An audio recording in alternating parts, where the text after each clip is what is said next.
Hello and welcome to In the Court of the Wenton King. Well, it's about time. It is about time, isn't it? That we do Van de Graaff Generator. Pawn Hearts. I think a bit of controversy there, I think, with us choosing that one first. Some people would definitely choose H2E, I think. But the three albums we're doing, this follows the pattern. And it tells a story, as we like to do over the albums as well, so that's cool. I'm really worried we're not doing this justice.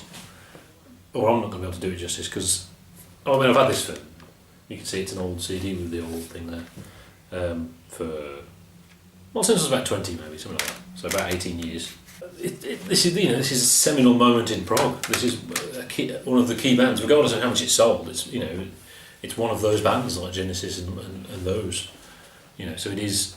I hope we don't see it as trivial. It's not trivial. I just haven't done much work on what I'm going to say. I'm sorry. Never mind.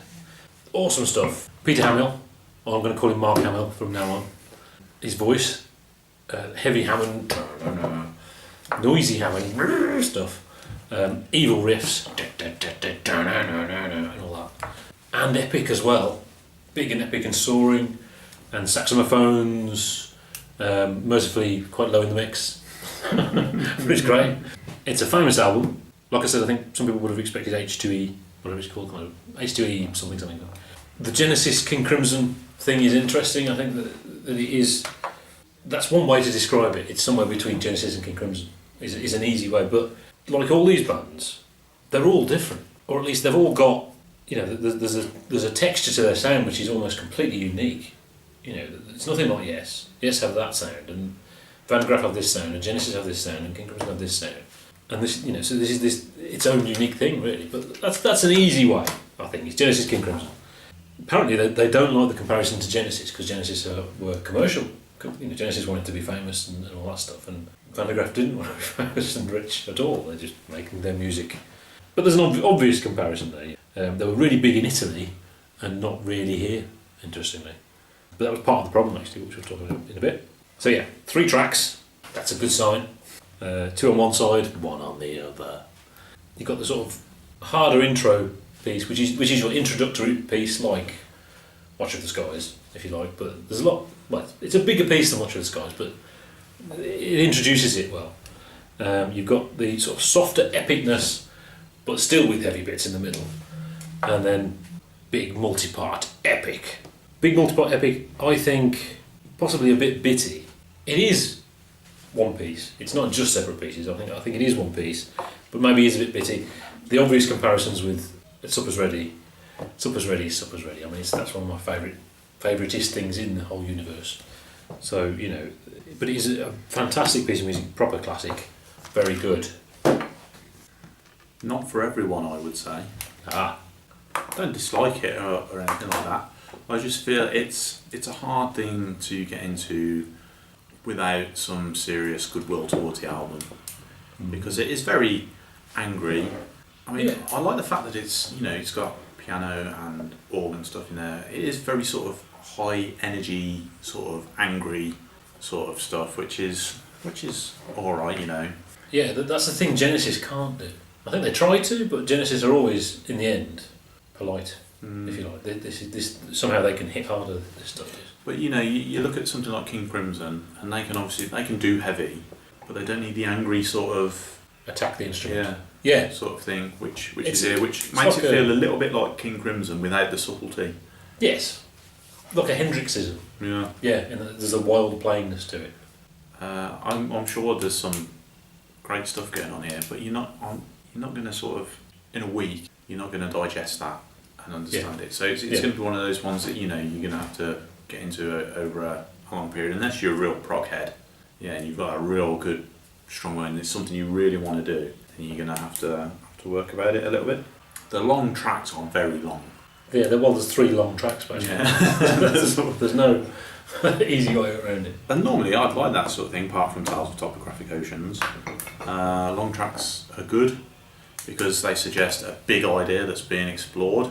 Yeah, there's stuff to get into there. Yeah, stuff to get into, but I'm not, I haven't been able to sort of digest that over this period or pick out sort of what I really think the album's about. Also, I can't get a sense of what they're trying to achieve. which is interesting. Normally I get a pretty good sense from the music what the band's going for, so whether they're just looking, to say, oh, how wonderful we are at instruments and this is really new and innovative stuff, or whether they're trying to put the epic form onto CD or something like that, and look at really big, deep ideas like yes. I can't quite figure out what they're trying to do here, other than maybe just do things a little bit different. Yeah. Yeah, if that's their motivation, there's nothing wrong with that. I mean, I suppose that is what progressive rock is all about, really. Yeah, anything goes. Yeah, anything goes. Let's make music, but do it in a different way. And it is interesting how it sounds like prog. Is it 71? Yeah, 71, and it sounds like 1971. British prog, very much so. And yet, like I said, it is its own thing, just like all those bands. But I imagine most people, they'll say, oh, that's like prog, it's all prog.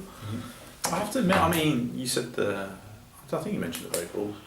I wasn't particularly convinced by it. That's what I thought you'd be horrified by. It takes time to get used to Mark Hamill. Yeah. He's not a great actor. He's good as the Joker, though. Yeah, definitely. But yeah, and I remember when I first got this and wanted... I think I got this before Foxtrot.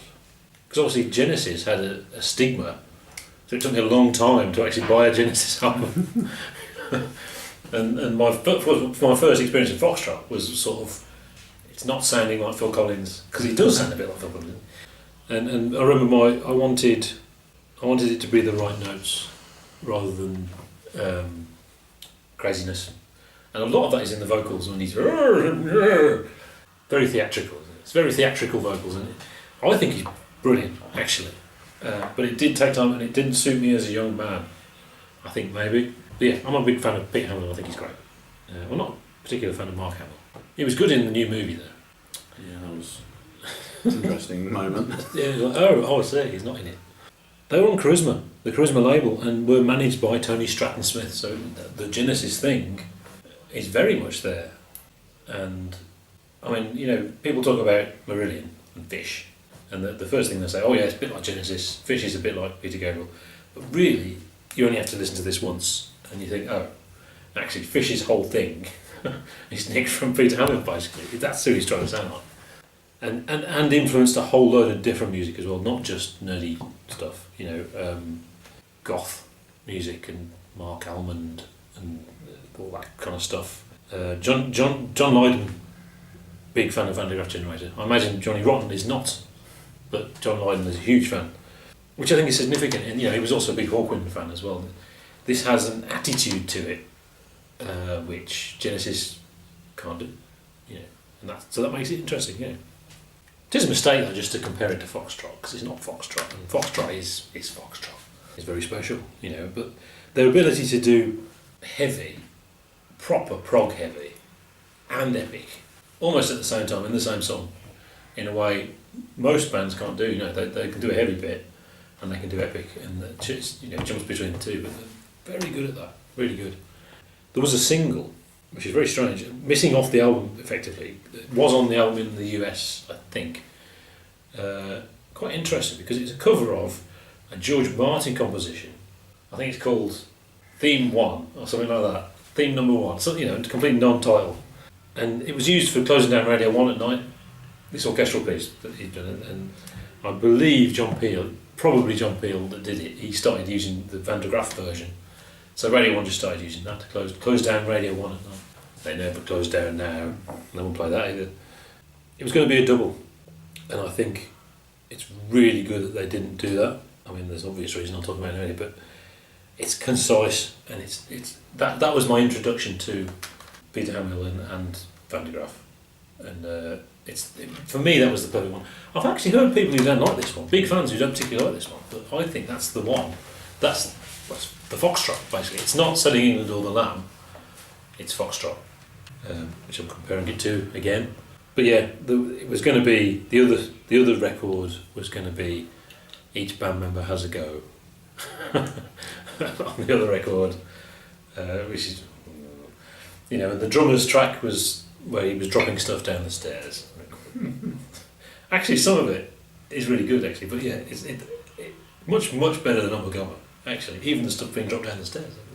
And there's some live stuff on there as well. So it isn't bad stuff, but this is like a nice statement of Van de Graaf Generator, I think, and Peter Hamill as well. I strongly suspect that maybe we should have concluded on this one, because the people who love Van de Graaf Generator consider this their magnus opus. Yeah, I thought that, but I think only online. But I think I've seen people online say that they don't particularly like this one as well, which really surprised me. It's like saying, like a Genesis fan saying they don't like Foxtrot. I remember, I think it was on Alt Music Genesis on the old Usenet newsgroups, old school internet, pre-web actually, and someone did ratings of all the albums and all the songs on all the albums. Very boring, and they only liked Timetable on Foxtrot. Very strange. There's not the other stuff. Timetable's the one that no one remembers. And interesting, I think Man-Erg on here is comparable to Timetable, and Man-Erg is much better. It's a big, heavy thing and stuff. It did strike me that we can't do this justice. You can't. I mean, you've never heard this band before in 1 week, and it depends what happens in that week, how you're feeling that week, whether it suits you at that time or not. And even then, even if it is, you don't no time to digest it. You know. It does sort of, in essence, it feels like a prog album by a prog band. Yeah, and it is. That's true. Yeah. So that was the first thing that came into my mind when I put, it's prog. It's prog from 1971. Yeah, that's fair. Yeah. I mean, honestly, people rave about this, but actually sitting through it is a chore. If you have to. This is the problem, isn't it? If you're made to listen to something, you've only got a week, so you can't let it automatically think, it's time to put that on. It just doesn't happen in a busy person's week. Yeah. But that's what's interesting, that's the whole point of doing this. Yeah. I've been it for 20 years. And yeah, A Plague of Lighthouse Keepers is the big epic. Recorded in bits. Is in bits. I think it is. There is a cohesion to it, and it does have a Suppers Ready-esque denouement that feels like that. I don't think there's anything melodically that is returned to, unlike Suppers Ready, but it just feels right. I think, and significantly, although it's a Peter Hamill song, just like all three tracks, all of the band contribute in some way to bits of it. So it is a band track. I think a lot of people talk about how, what's the difference between a Peter Hamill solo album, a Mark Hamill solo album, and a Van de Graaf Generation album. The people talk about it a lot, there's no difference, and I think there is a difference actually, and they always insisted it is a band, even if Peter Hamill is writing the songs. He's the Roger Waters character, I think, really, that's what it is. It's just, he's got this voice as well. Supposedly, allegedly, Frippy's on there somewhere. He's on the previous album, H2E. I don't think it's true, because he's not credited or anything like that, and it's a sort of legendary, he's on it. And there's I don't know if it's the bit at the very end, there's a guitar-y sounding thing, which I think is actually organ, and it's Fripp-esque, but that's not Robert Fripp playing that bit. If indeed that's the bit it's supposed to be, it could be strumming somewhere, maybe, I don't know. But yeah, my guess is it's an in-joke, and they say he's on it and he's not on it. And in fact, One More Guitar, I think that's not Eric Clapton. He's never credited, but it's like everyone knows it's Eric Clapton. I don't think it is. I think that's George Harrison playing. It's not. I don't think it's good enough to be Eric Clapton. It's all wobbly. It's probably a real stretch for George Harrison, but I reckon he did it, and I think it's an in-joke that actually they just say, Eric did it. Clapton did it. He didn't. Maybe controversial. So certainly some studio experimentation on here, and weirdly they never planned to play it live, and then I think in Italy there was some TV studio said, we're going to film you performing Plague of Lighthouse Keepers, and they're like, because they've never played Plague of Lighthouse, so they actually recorded each bit separately, so it took a couple of hours to film, because it's actually separate films of each bit, because they never performed the whole thing. I think they do now, in 2003 or something onward, they actually performed it, because there's some studio trickery on there as well. A lot of it sounds like it's the organist going mental, doing his I would say Keith Emerson, but it's not as bombastic as Keith Emerson. It's more of a weirdy proggy thing on there, but some of it is because they had a tape recorder that could rewind and record at the same time, which is excellent. I think that's just fantastic. I wish I had one of those. I could do all sorts of stuff and get some fantastic sounds. The title, Porn Hearts. I think the sax player, who I should name the sax player, who's not in the band now, David Jackson. He said, well, he meant to say, I'm going to go and record some horn parts, and he said, I'm going to record some Porn Hearts. So I thought, well, that's good, let's do it. So, sounds like it means something, doesn't it? So yeah, huge in Italy, I mean, massive in Italy. We haven't done Italian prog yet, we haven't done the Italian thing with prog that they loved, British prog, and Genesis were huge there really early, like Nursery Crime, or even Trespass era. Genesis were huge in Italy, and they got to the point where they were actually playing 3 shows a day, touring Italy, and couldn't get arrested at home. And it got, I think that was, it got horrible and too much stress, and they split up after this album. This was their last album, strangely, and it's their first album we're doing. That's weird. Very strange. But Peter Hamill did solo stuff, and the band played on his solo stuff, which is why I think people think, well, it's just the same. But I think it's not. I think there is a band thing, and they will be back in 1975, which is what we're going to talk about. This is 5 eggs for me. I'm assuming you're not going to give it 5 eggs. I'm going to give it 3 eggs. Yeah. I mean, that's the point, isn't it? Give it how it makes you feel right now. Don't predict, or don't, you can still egg it. How did you feel this week? 3. Yeah. But I understand that there are a lot of people think this is a 6-egg album. Yeah. Yeah, I don't give it 6, I'll give it 5. Whereas Foxtrot is 6, I think, maybe. It's only because the supper's ready, though. It is only because, yeah. Maybe it's not, maybe it's 5. It's only England is 6 and Lamb is 6. So yeah, we'll be back next week with God Bluff.